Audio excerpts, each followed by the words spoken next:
Since I'm feeling a bit better today, I want to take a moment and explain something to you about how poverty was enforced on our peoples, the Irish people, the French people, the Native American people, the indigenous people in Canada,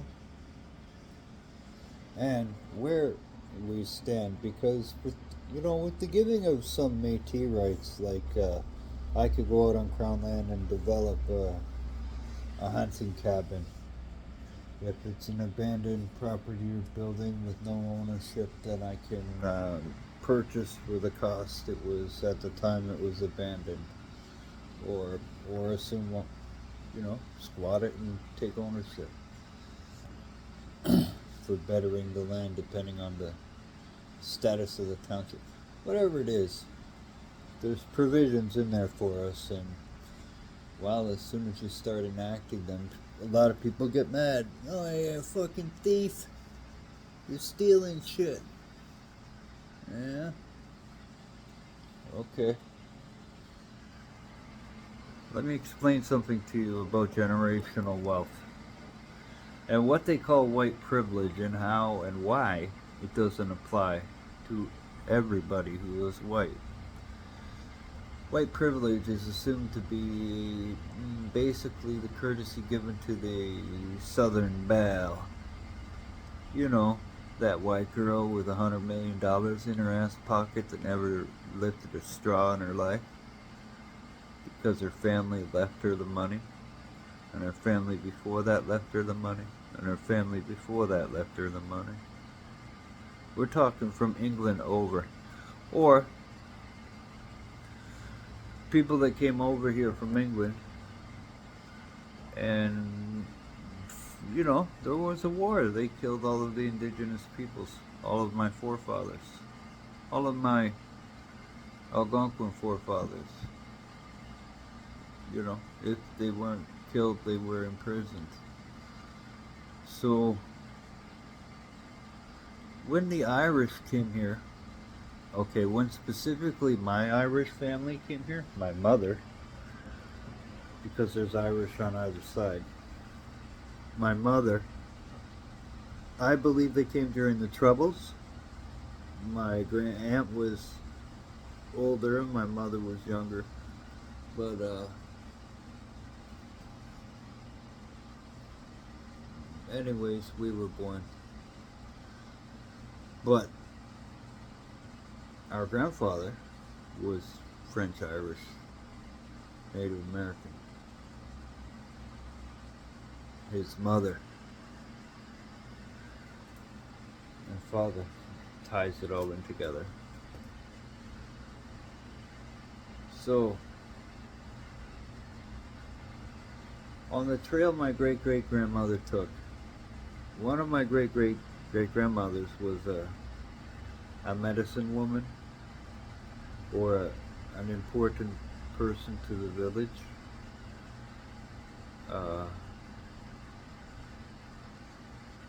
She may even have been a chief.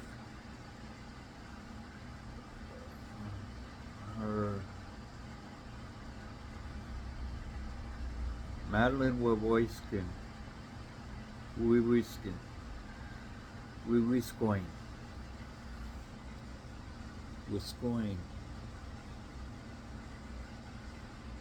Madeline Wiscoin. Wisconsin. Wisconsin. Huh.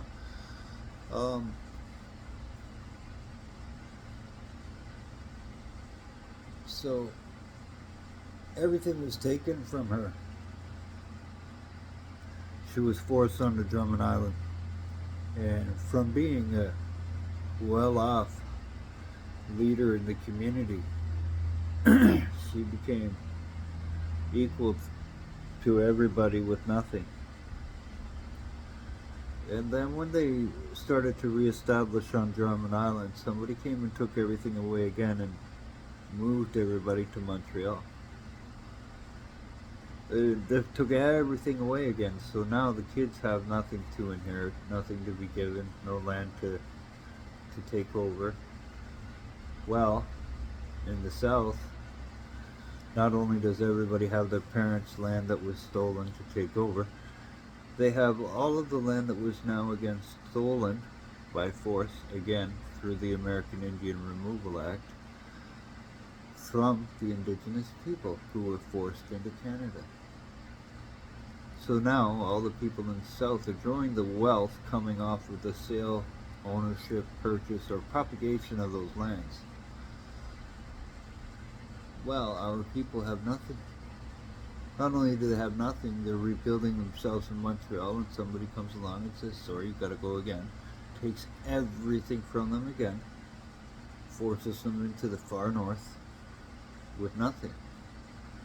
A move from which our people would never recover fully. So, this is an enforced situation. This is an enforced financial status. We're not allowed to be more, and we are given just enough so we can't complain about being less. You see, the government is playing the same game all the way around the table. You know, okay, the Crown has given us $100 million to give towards the indigenous causes in Canada this year back in the 1800s, and then by the time it gets to Canada it's 50 million. By the time it gets through Parliament, everybody else is 20 million. By the time it gets down to buy the food, it's 10 million. After the food's purchased and divvied up and people take what they want from the piles while it's in transfer and shipment, it's 5 million. By the time it gets to the reservation, it's 250,000. It is that corrupt. So we need to start addressing the problem where it really truly lies. You know, we need to accept that indigenous people are in the position they're in because of what was done to all of our forefathers. Any of their wealth was taken. And so for persons to sit back and say that indigenous people don't deserve anything, they own the oil that you're selling. You know, we own the diamonds that you're mining. We own the gold that you're digging up and selling. We own the fish that you're fishing and catching and putting to market. Algonquin, Turtle Island, Canada to Brazil, belongs to the indigenous people. And each government steward that exists on its surface is abusing its people from the far north to the far south. It's got to stop. People have to recognize when colonial America developed, the intention was to wipe out our people. And now that some of our people have left, nobody wants to take responsibility or acknowledge their position, ownership, or place in society. Why don't we have a seat at the United Nations? Why don't we have a party in the House of Commons? Why are we treated not as if we are another human race? We are not given the respect of another human race. That needs to change, and fast. We deserve a seat in the House of Commons. We deserve a say in what happens to our land, your nation. And we deserve better. You know, I'm going to leave this with the Métis Nation and its deal with, you know, Canada, UNESCO, or what is it, underground nuclear waste management, and the deal with the Métis Nation leaders to store underground nuclear waste all over these spots on our land. Apparently, you never heard of what happened at Pine Ridge or in the Dakotas. But that's what it was all about, dumping nuclear waste on Native American land. Braveheart, there's a good movie for you to watch to understand it. Not Braveheart, Thunderheart. Thunderheart. Okay? If we're living the movie Thunderheart, the Métis Nation staff are the FBI trying to make sure that they have a place to dump their nuclear waste and making contracted agreements with nuclear waste disposal to dump it in mines all over the Bruce Peninsula. It's done. Nuclear waste will now be disposed of on indigenous lands because they got to deal with somebody, a Métis person, and that just shouldn't be allowed because that land is also the traditional land of another indigenous tribe, and you should have to have their permission as well. And I don't believe that the Oja Cree, the Ojibwe, or the Cree would give you permission to put nuclear power plants all over the Great Lakes and Georgian Bay.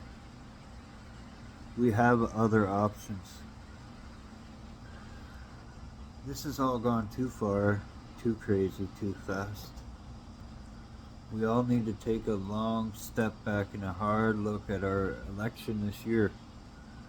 And I'm pushing you to vote for Progressive Conservative. Stay away from the Liberals.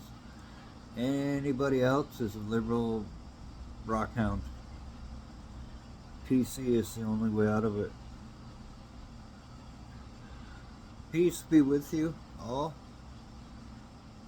Have a good day and stay safe.